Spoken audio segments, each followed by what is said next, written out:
नमस्कार मित्रों, तारीख से 20 डिसेम्बर 2025 ने વાર છે આજે મંગળવાર। આજના વિડીયોની અંદર ડુંગળી બજાર વિશે સંપૂર્ણ ચર્ચા આ વિડીયોની અંદર કરવાના છે। તે પહેલાં ચેનલ ઉપર જે મિત્રો નવા આવ્યા હોય તો ચેનલને ખાસ સબસ્ક્રાઈબ કરી દેજો અને વિડીયો પસંદ આવે તો વિડીયોને લાઇક કરી દેજો। તો મિત્રો, મહુવામાં સારી સફેદ ડુંગળીના ભાવમાં 600 રૂપિયા સુધી અત્યારે બોલાઈ રહ્યા છે। લાલ ડુંગળીની આવકોમાં પણ વધારો જોવા મળ્યો છે અને ગોંડલમાં 20,000 કટ્ટાની પણ આવકો નોંધાઈ રહી છે। ડુંગળી બજારમાં આવકો વધી રહી છે અને ગોંડલમાં લાલ અને મહુવામાં સફેદ ડુંગળીની આવકો વધી રહી છે।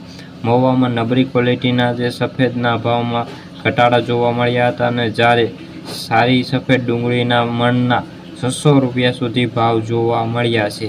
ડુંગળી બજારમાં આગામી દિવસોની અંદર વેચવાલી કેવી આવે છે તેના ઉપર બજારનો આધાર રહેલો છે।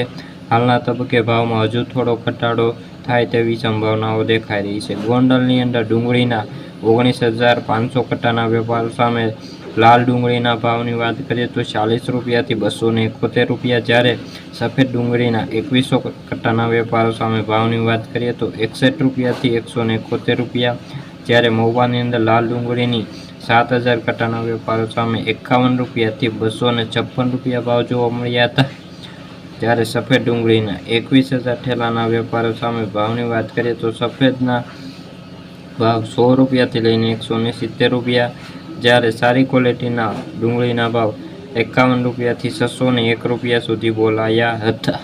તો મિત્રો,